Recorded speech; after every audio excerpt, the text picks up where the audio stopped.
memotong bagian tubuh adikku menggunakan gergaji, lalu mengelupasi daging-dagingnya menggunakan pisau, kemudian memecah tulangnya menjadi bagian kecil menggunakan palu. Guys, welcome back with Minata. Terima kasih sudah klik video ini. Yap, sesuai judulnya guys, kasus pembunuhan di Jepang. Kakak yang tega memutilasi adiknya karena melanggar 3 peraturan. Waktu yang lama, langsung aja kita masuk ke ceritanya guys. Check it out.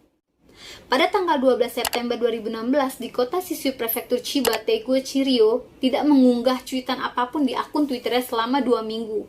Kemudian teman-temannya mendatangi rumahnya si Ryo dan yang merespon adalah kakak Ryo, Taikuchi Emi, pelaku mutilasi dari kasus kali ini guys. Maaf, tapi Ryo sedang tidak ada di rumah. Walaupun kakaknya mengatakan demikian, tetapi teman-teman Ryo melihat mobil Ryo masih terparkir di rumahnya itu. Mereka lalu merasakan keanehan. Kemudian teman-temannya mengatakan kepada kakak Ryo, "Kami mau melihat dengan mata kepala kami sendiri, bisakah memberi kami izin masuk ke kamar Ryo?" Tetapi ditolak guys, dengan keras oleh Emi. Emi lalu mengatakan dia harus segera pergi karena ada jadwal kerja part-time dan langsung menutup pintunya dengan sangat keras. Teman-teman yang merasa aneh dengan kondisi tersebut lalu meminta bantuan polisi untuk memastikan keberadaan Ryo. Saat memasuki rumah keluarga Taikuchi itu, polisi langsung merasakan bau busuk yang sangat menyengat dan melihat pemandangan yang tidak biasa guys. Kalian tahu guys pemandangan itu apa? Yang pertama nih guys, pemandangannya di ruang tamu terdapat potongan kulit manusia yang dimasukkan ke dalam kantong sampah. Yang kedua, di dalam toilet tersumbat tisu toilet dan tisu itu penuh dengan darah. Dan yang ketiga, di dalam kulkas ditemukan tulang manusia yang dikelupasi kulitnya sebagian, disertai tenggorokan manusia di dalam freezer. Polisi lalu menangkap Emi dengan dugaan penelantaran mayat dan perusakan mayat. Keluarga Taikuchi terdiri dari 6 anggota, yaitu ayah, ibu, anak pertama perempuan yang lahir pada 1991, anak kedua perempuan lahir pada 1993, anak ketiga laki-laki lahir pada 1995, anak bungsu perempuan lahir pada 1998. Sementara itu, Emi sebenarnya memiliki masalah di keluarganya. Ibunya keras, kadang suka memukuli anak-anaknya. Ayahnya seorang yang acuh kepada keluarga. Dia bahkan tidak peduli ketika melihat dengan mata kepalanya sendiri istrinya sedang memukuli anak-anaknya. Saat Emi SMA, tahun 2018, ayahnya menderita penyakit mental dan berhenti bekerja. Keuangan keluarga yang lama-kelamaan menurun, malah membuat keluarga Taikuchi tidak ada yang saling support satu sama lain. Mereka tidak pernah bertatap muka padahal berada dalam satu rumah yang sama.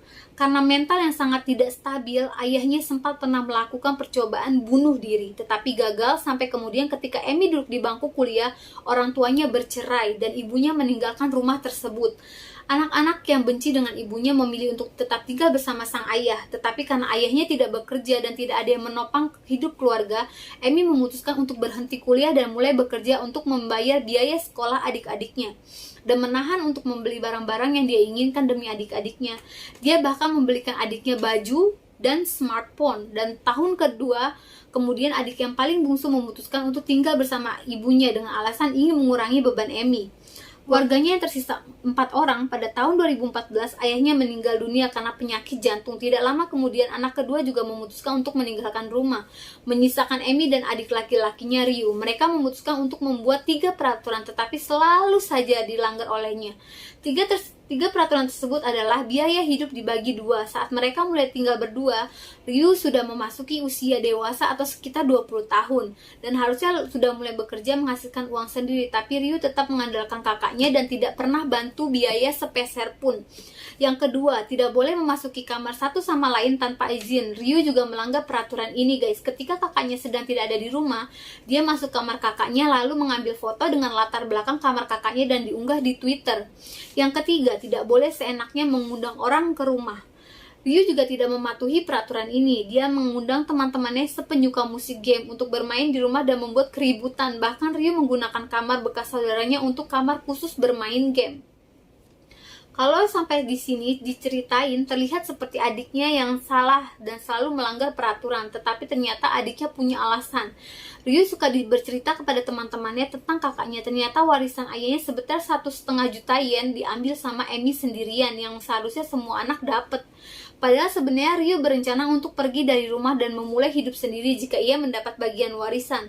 Saat itu Emi merasa dia selama ini sudah berusaha keras demi membantu keluarganya. Emi selalu menggunakan semua uang warisan ayahnya untuk berbelanja guys. mengikut les balet, dan membeli drum. Pernah Ryu melalui akun Twitternya memfotokan Genka, lalu mempostingnya di Twitter. Kalian nggak tahu Genka tuh semacam rak sepatu guys. Jadi saat kita masuk ke rumah orang Jepang, kamu akan segera bisa melihat sepatu-sepatu dan sebuah get bag atau rak sepatu gitu guys. Dan Ryu perlihatkan di Genka sepatu saya cuma ada 2, tapi sepatu kakak saya ada 11 pasang. Ternyata Ryu juga sering mengeluh tentang kakaknya melalui akun Twitternya. Alasan Ryu mengajak teman-temannya ke rumahnya juga karena kesal kakaknya suka bermain drum di tengah malam. Lalu pada tanggal 31 Agustus 2016 mereka kembali bertengkar tentang warisan ayahnya dan tentang biaya hidup. Awalnya mereka hanya beradu mulut, lalu kemudian adiknya marah besar dan menendang kakaknya sambil di tangannya membawa pisau kan. Kakaknya mengambil pisau, yang lain berada di dekatnya untuk melindungi diri. Emi mengatakan dia menusukkan pisaunya beberapa kali ke paha Ryu yang saat itu menendangnya guys. Emi lalu keluar sebentar menuju halaman dan setelah kembali ke dalam rumah Ryu sedang keadaan meninggal karena kehabisan banyak darah, tetapi karena hanya ada mereka berdua di situ, semuanya hanya berdasarkan kesaksian dari Emi saja, tidak ada yang tahu benar kejadiannya seperti apa guys. Tapi setelah membunuh adiknya, mayat adiknya dipotong-potong guys dan dimasukkan ke dalam lemari es. Emi mengatakannya kepada polisi, "Aku memanggil tapi tidak ada jawaban. Aku pikir dia sudah meninggal. Setelah itu, aku tidak ingat apapun lagi. Saat menyadarinya, aku sedang bekerja part-time berdiri di meja kasir. Hari itu setelah membunuh adiknya, dia seperti biasanya bekerja di supermarket lalu pergi makan yakiniku barbecue. Dan dikonfirmasi oleh kepolisian, dia membeli plastik bag dan palu di supermarket." Melihat Ryu yang meninggal, Emi sepertinya mengingat ayahnya yang meninggal 2 tahun lalu. Emi mengatakan, "Aku teringat saat ayahku dikremasi, ayahku mengecil. Lalu aku memutuskan untuk melakukannya. Aku akan membuat tulang-tulang Ryu lebih kecil dari ayahku.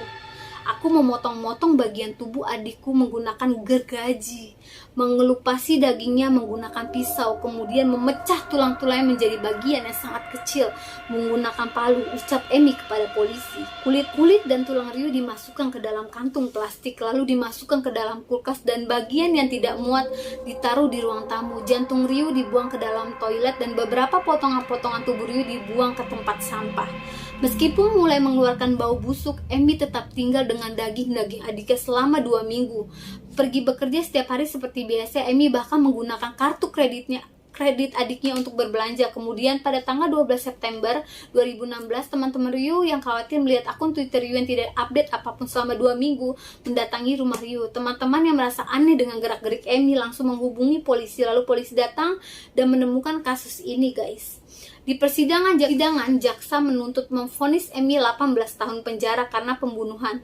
Namun pada akhirnya hakim berkata, "Saya tidak bisa mengatakan bahwa Emi memiliki niat membunuh. Yang lakukan adalah penganiayaan menyebabkan kematian alih-alih pembunuhan." Setelah itu Emi dijatuhkan hukuman 7 tahun penjara karena dianggap tindakan membela diri karena Emi cedera. Oke guys, terima kasih yang sudah menonton video ini sampai habis. Kalau kalian punya pengalaman mistis atau kisah-kisah mengerikan, kalian bisa kirim ke DM Instagram aku yang aku taruh di box deskripsi ya guys. Thank you for watching. Jangan lupa like, comment, and subscribe. Komen sebanyak-banyaknya di video ini. Dan share video ini ke teman-teman kalian guys. Bye, see you next video.